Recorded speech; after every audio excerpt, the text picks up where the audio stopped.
In the heart of the Arabian Peninsula lies Mecca, a city that was not only a hub of trade, but also the spiritual center of the region. Among the noble families of Mecca, the Quraysh clan stood out, and from this lineage came a remarkable man, Abdul Muttalib, the grandfather of Prophet Muhammad, peace be upon him. Abdul Muttalib's story is one of leadership, faith, and resilience. He laid the groundwork for the Quraysh's spiritual and political significance, paving the way for the final messenger, Prophet Muhammad, peace be upon him, to transform the world forever. Shayba ibn Hashim, also known as Abdul Muttalib, holds a significant place in Islamic history as the grandfather of the Prophet Muhammad, peace be upon him. His life and legacy are intertwined with the pre-Islamic and early Islamic periods, providing a bridge between the era of and the advent of Islam. Born around 497 CE, Abdul Muttalib's life is marked by his leadership of the Quraysh tribe, his custodianship of the KAABA, and his deep-seated influence on his grandson, Prophet Muhammad, peace be upon him. Abdul Muttalib was born Shayba ibn Hashim in Yathrib, modern-day Medina, in 497 CE. He was the son of Hashim ibn Abd Manaf, a prominent leader of the Quraysh tribe. Hashim bin Abd Manaf had 4 sons. They were Hashim, Abd Shams, Mutalib and Naufal. Hashim was the eldest. Hashim bin Abd Manaf superintended the feeding and watering of the pilgrims because Abd Shams was a great traveller who was seldom to be found in Mecca. Moreover, he was a poor man with a large family, while Hashim was a well-to-do man.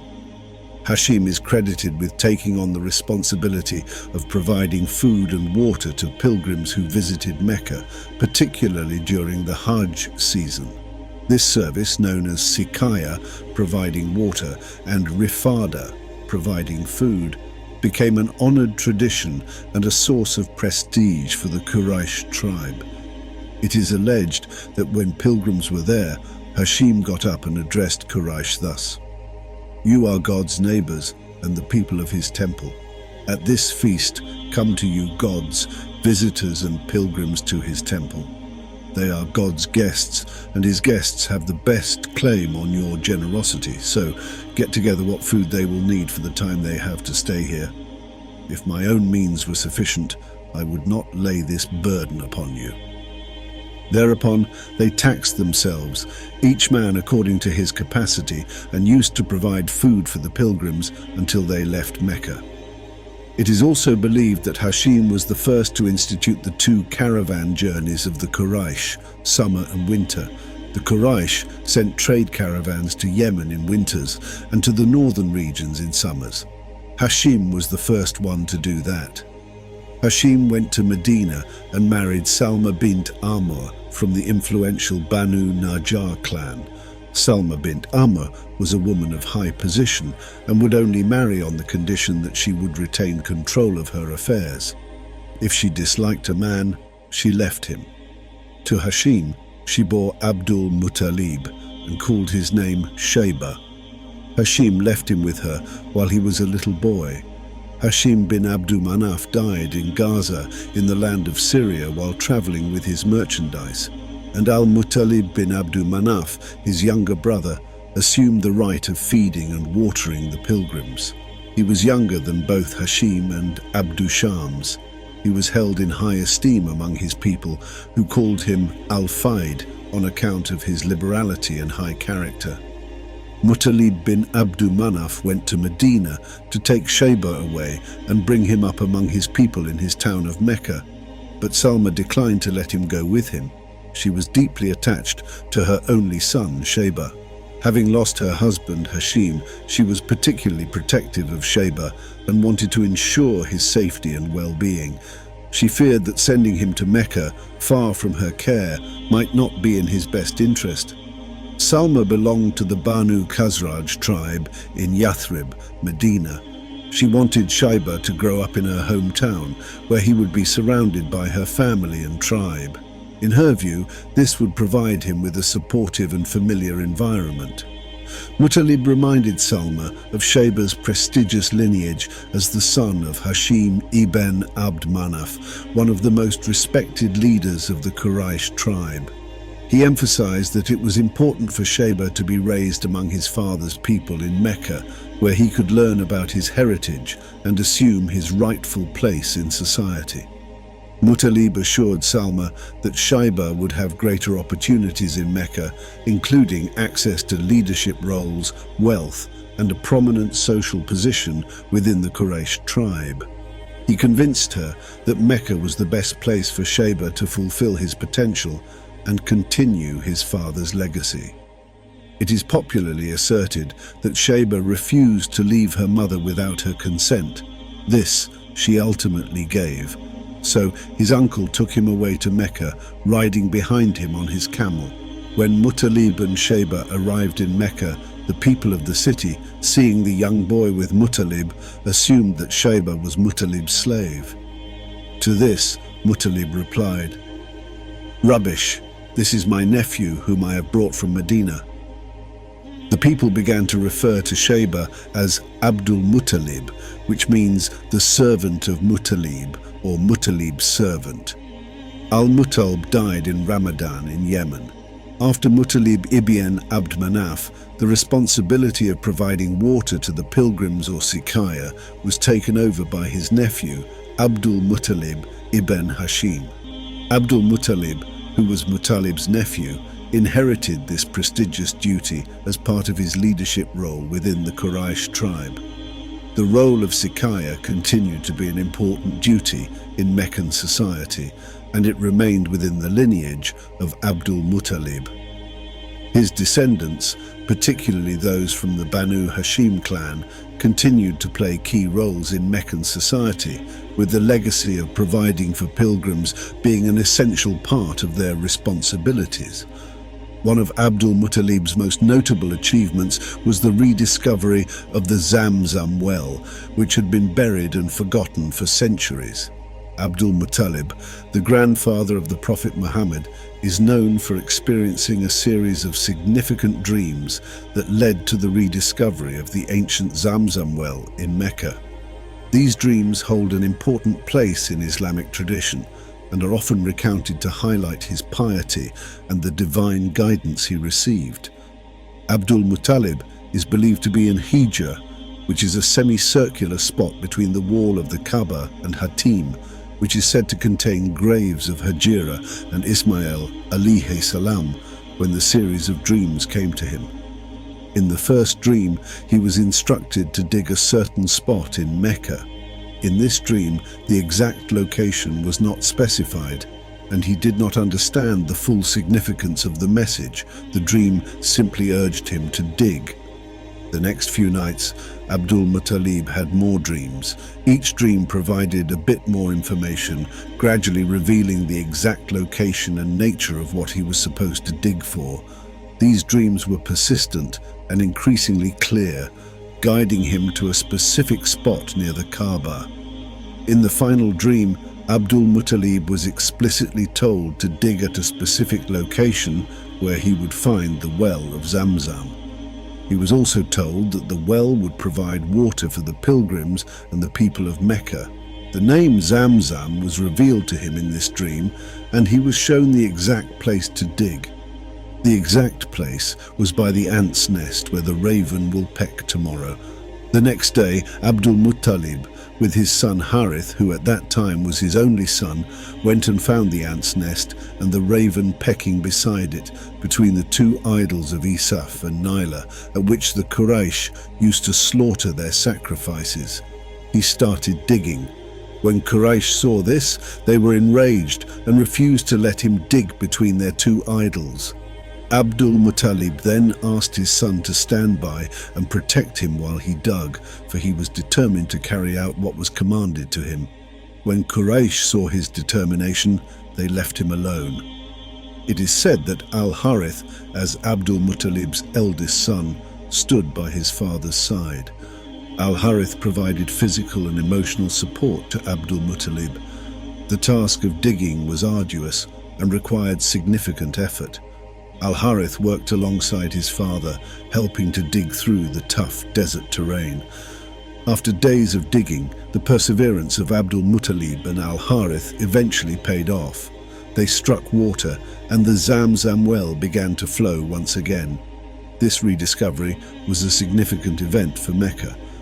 As digging went further, he found 2 gazelles of gold which Jurhum tribe had buried there before leaving Mecca. He also found some swords and coats of mail. The Jurhum tribe, who once resided in Mecca, were the custodians of the KAABA. However, due to their mismanagement and arrogance, they were eventually overthrown and driven out of Mecca by another tribe, the Khuzaa. Before leaving, the Jurhum tribe buried the well of Zamzam to conceal it and hid valuable treasures, including 2 golden gazelles near the KAABA.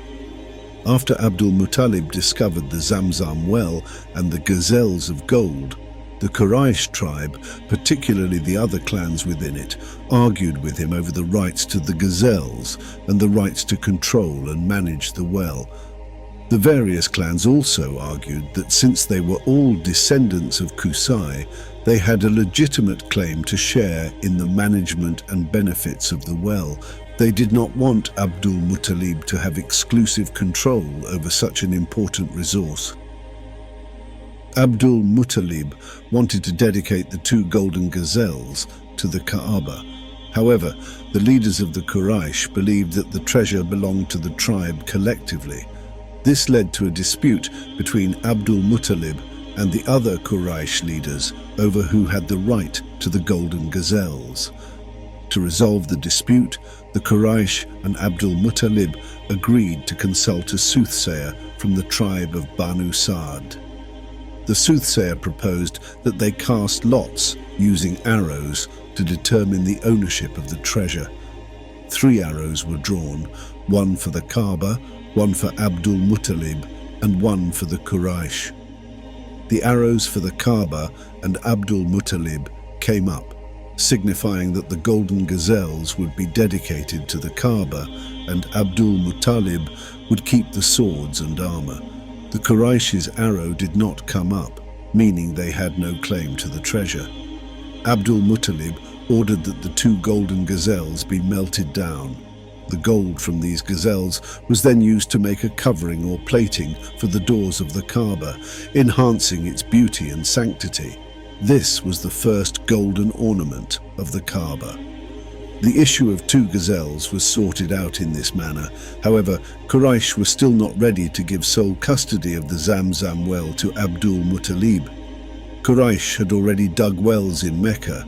Abdu Shams bin Abdu Manaf dug a well in upper part of Mecca. Hashim bin Abdu Manaf had dug the well of Badar at the mouth of the pass of Abu Talib. It is said that when he dug this well, he said, "I will make it a means of subsistence for the people." Umayyah bin Abdu Shams dug Al-Hafa for himself. Banu Asad and Banu Abdul Uzza dug the well of SIQAYA. Many other clans had dug their own wells in Mecca. Zamzam well utterly eclipsed all these other wells from which the pilgrims drew water. People went to it because it was in the sacred enclosure and because its water was superior to any other. The Zamzam well was not just a source of water, it held immense religious significance, as it was believed to be the well that sprang up for Hajar and her son Prophet Ismail when they were in the desert.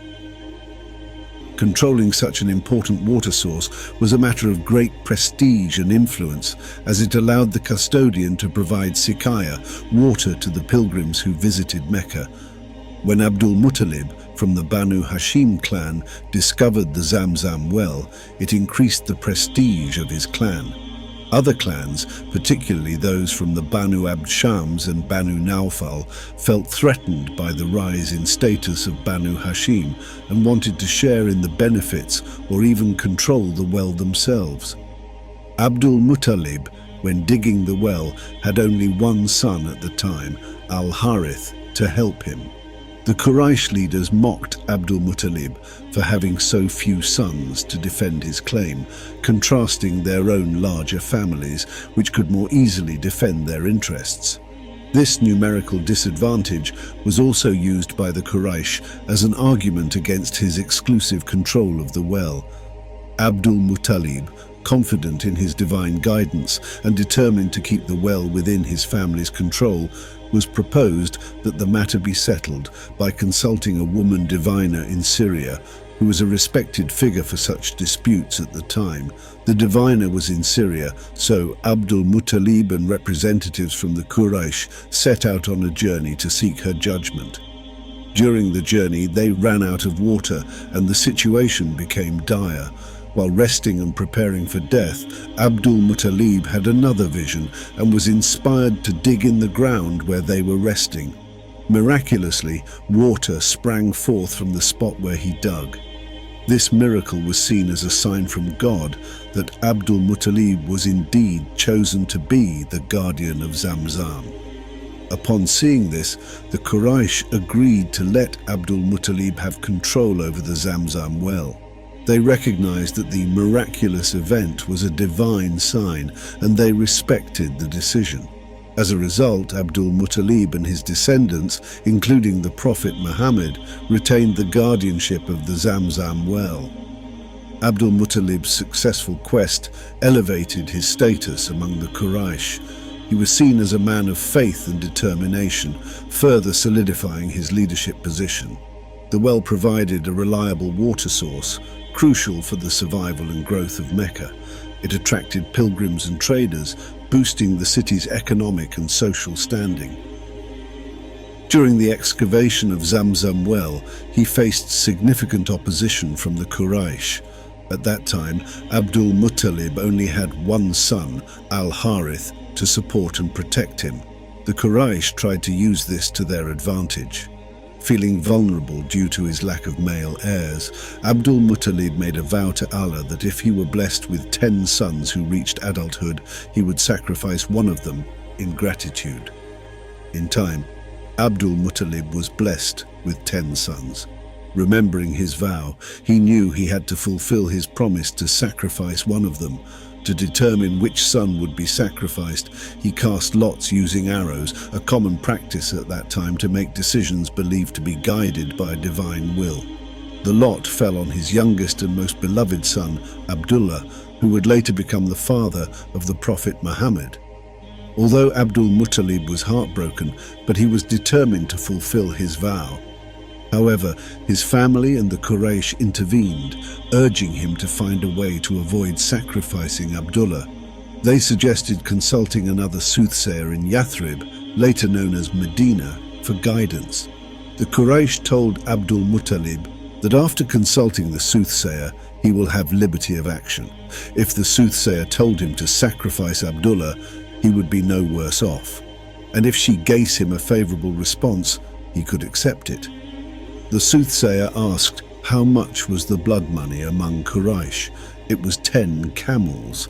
The soothsayer advised that they should draw lots between Abdullah and 10 camels, as camels were often used as a form of blood money. The procedure involved adding 10 more camels each time the lot fell on Abdullah, until it eventually fell on the camels. After the 10th round, the lot finally fell on the camels, meaning that 100 camels were to be sacrificed in place of Abdullah.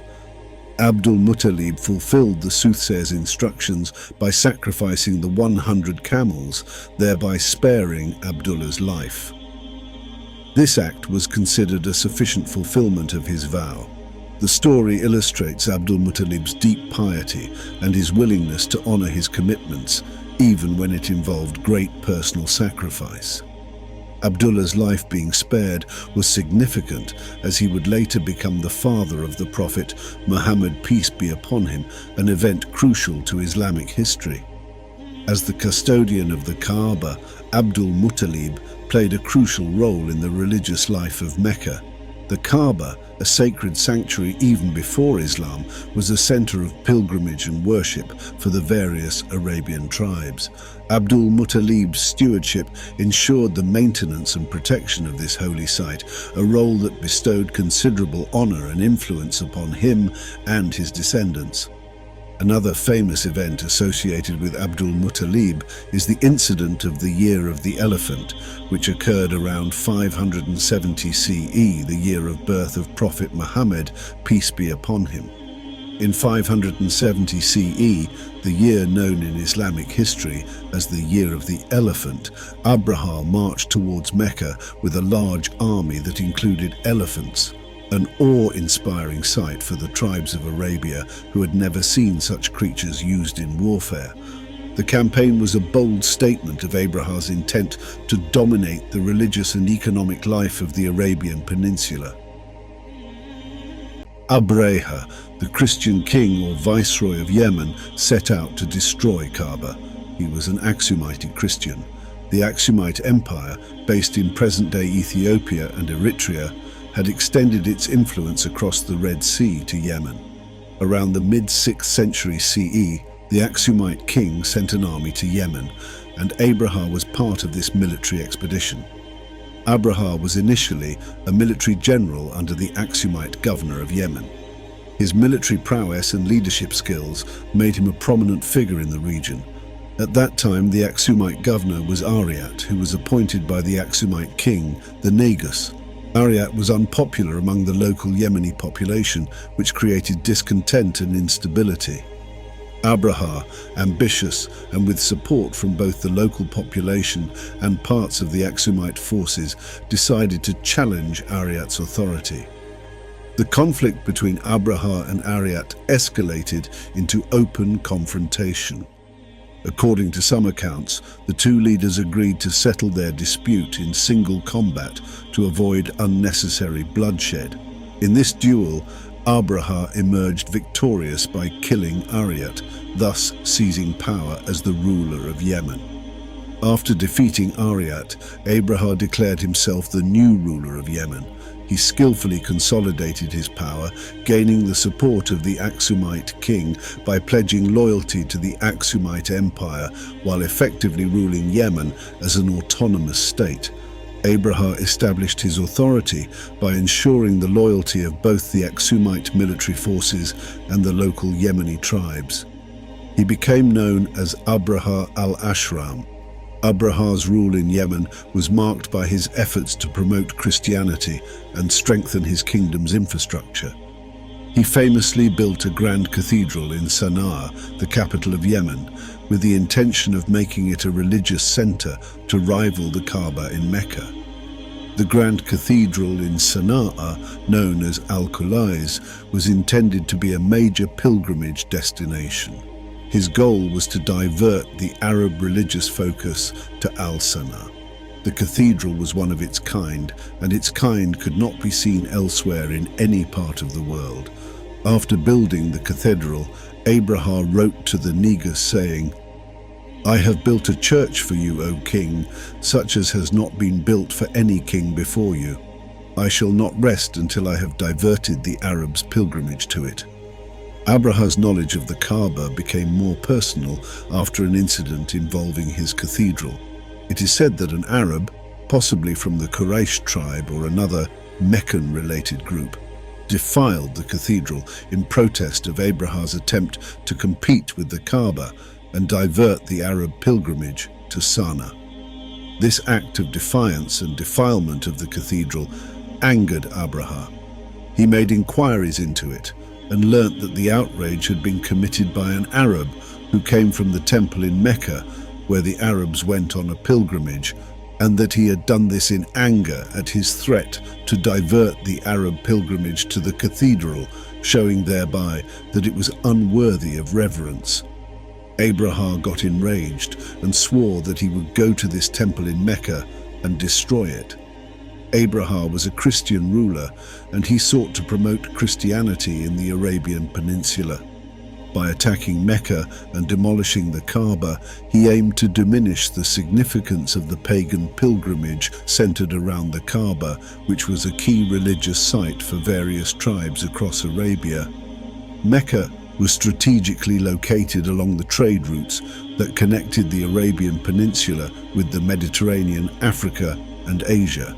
By undermining Mecca's religious status, Abraha hoped to attract more trade and pilgrimage traffic to his own territory, boosting the economy of his kingdom. Pilgrimage brought considerable economic benefits to Mecca, as pilgrims spent money on goods and services. By redirecting the flow of pilgrims to Sana'a, Abraha aimed to capture these economic benefits for his own city and kingdom. Abraha's army was known for its powerful and well-equipped military, which included war elephants. Elephants were used as part of military expeditions and were a symbol of power and prestige. They played a significant role in the warfare of the time, particularly in intimidating enemies and breaking through defenses. Abraha decided to use them in his campaign against Mecca, believing that their presence would guarantee his success in destroying the KAABA. The Quraysh tribe, custodians of the KAABA, wielded significant influence and power due to their control over the pilgrimage. Abraha's attack was a direct challenge to the Quraysh's authority and an attempt to weaken their political and economic standing.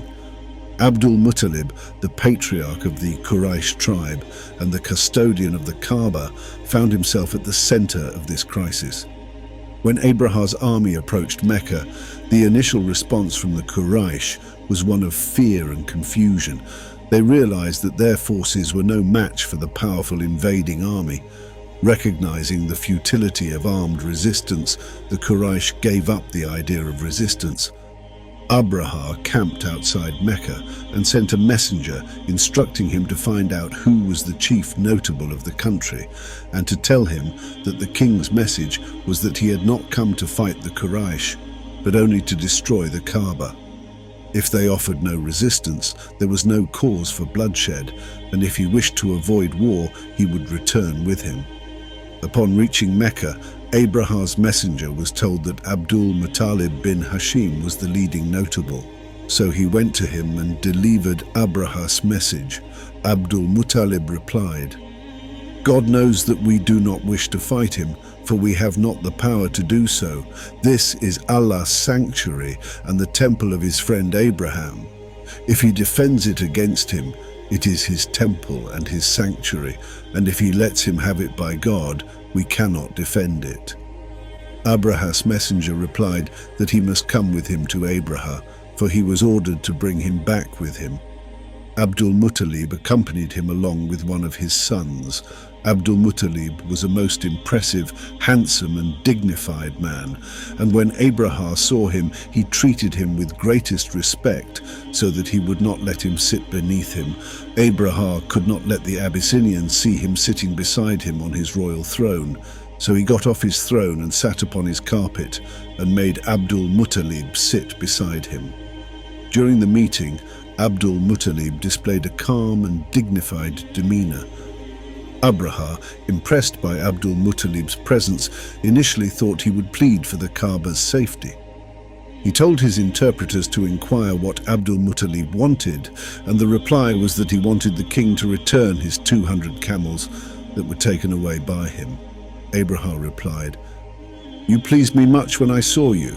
Then I was much displeased with you when I heard what you said. Do you wish to talk to me about 200 camels of yours which I have taken, and say nothing about your religion and the religion of your forefathers, which I have come to destroy?"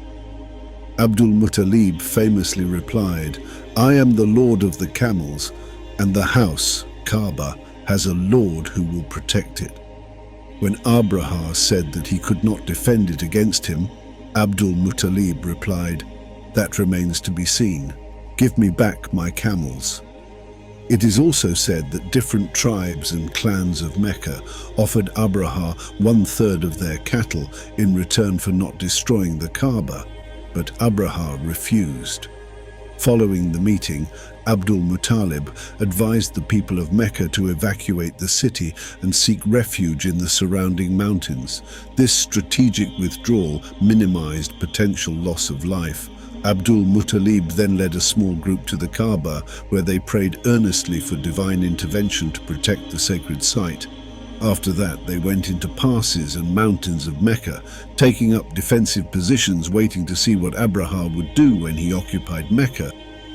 In the morning, Abraha prepared to enter Mecca. He made his elephants ready for battle and drew up his troops. His intention was to destroy the temple with his elephants and return to Yemen. His lead elephant was named Mahmud.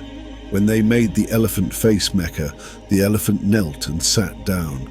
The troops beat the elephant to make it get up, but it would not. They beat its head with iron bars.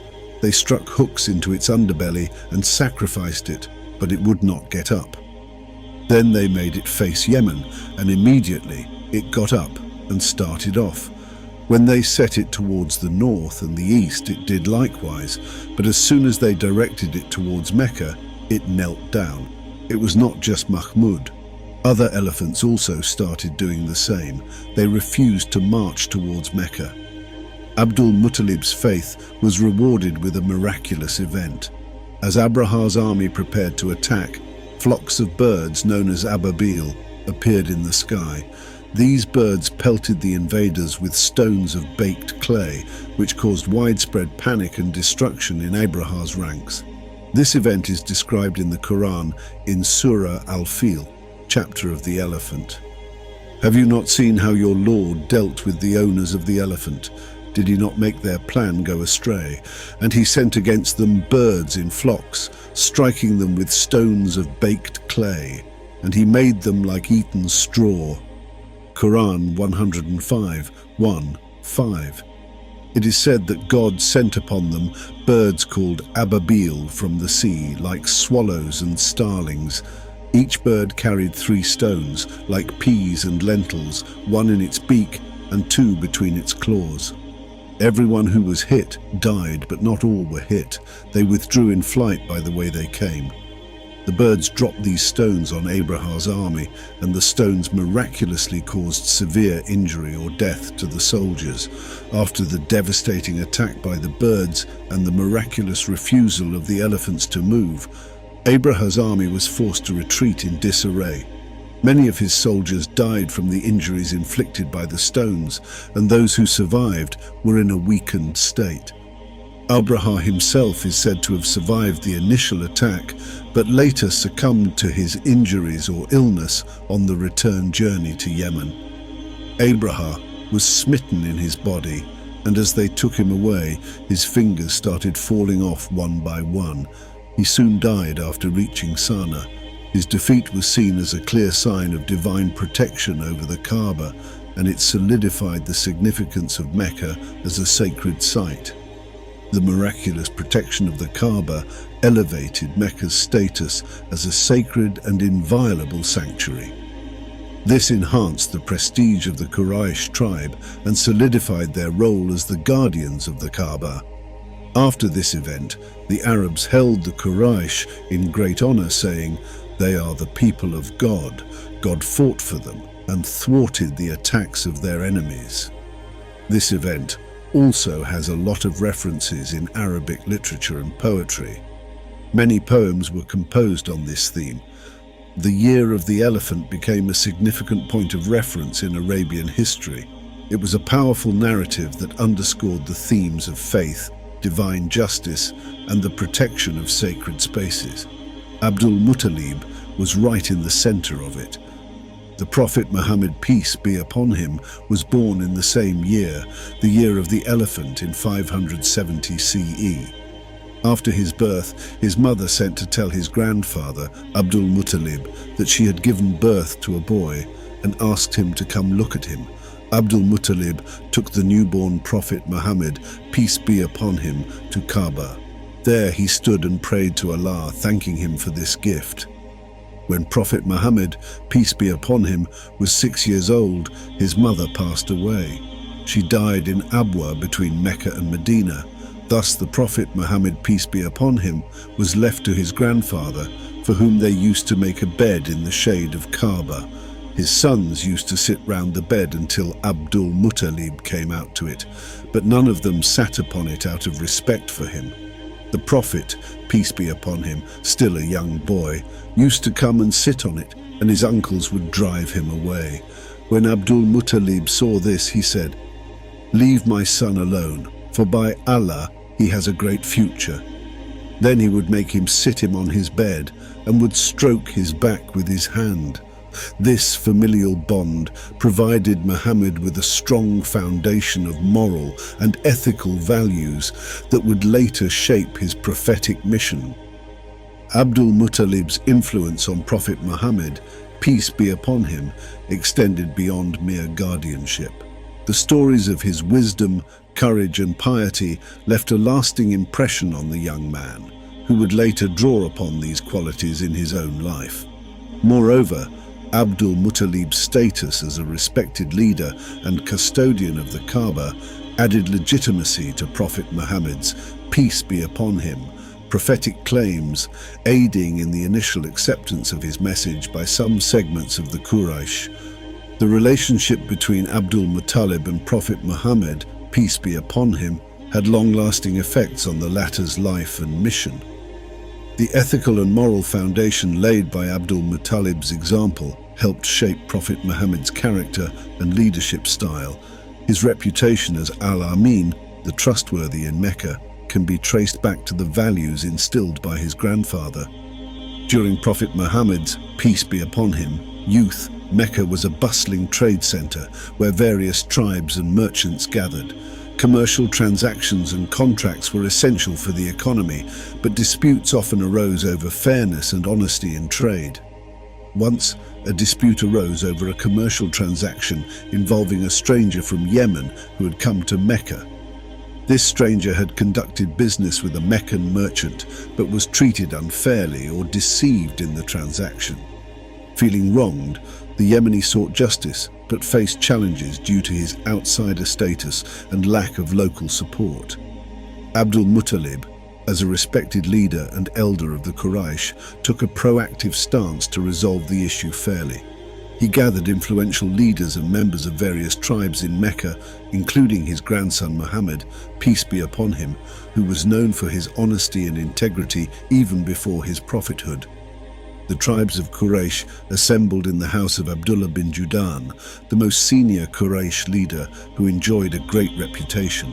They bound themselves by the solemn agreement that if they found anyone, a native of Mecca or an outsider, who has been wronged, they would take his part against the aggressor and see that the stolen property was stolen to him. The Quraysh called this confederacy the Confederacy of FUDUL. They pledged to uphold justice and support those who were wronged, regardless of their tribal or social status. The pact aimed to ensure fairness and protect the rights of all individuals, especially vulnerable outsiders like the Yemeni merchant. Abdul Muttalib died around 578 CE. His life bridged the gap between the polytheistic traditions of pre-Islamic Arabia and the monotheistic teachings of Islam. As the grandfather of the Prophet Muhammad, peace be upon him, his legacy is honored and remembered within the Islamic tradition. He is believed to be buried in Mecca, near the area of the Masjid al-Haram, the Grand Mosque. His exact burial place is traditionally said to be in Jannat al-Mu'alla, which is an ancient cemetery located near the Grand Mosque. After Abdul Muttalib, the custody or young Prophet Muhammad, peace be upon him, went to Abu Talib bin Abdul Muttalib. The charge of Zamzam well and watering of the pilgrims went to his youngest son, Al-Abbas bin Abdul Muttalib. The sons and daughters of Abdul Muttalib, through their actions and descendants, significantly influenced the course of Islamic history. Their legacy is intertwined with the early struggles and triumphs of the Muslim community, reflecting the profound impact of Abdul Muttalib's lineage. And that brings us to the end of part 8 of our series. What an incredible journey it's been so far, exploring the life of Abdul Muttalib and the events that shaped history as we know it. But don't worry, the story is far from over. In part 9, we'll dive deep into the poetry of the Jahiliya era. Trust me, you won't want to miss what's coming next. If you enjoyed this episode, make sure to give it a thumbs up and share it with others who'd love to learn about this fascinating history. And if you haven't already, hit that subscribe button and turn on the notification bell so you'll be the first to know when Part 9 drops. Until then, stay curious, stay inspired, and I'll see you in the next part of this journey.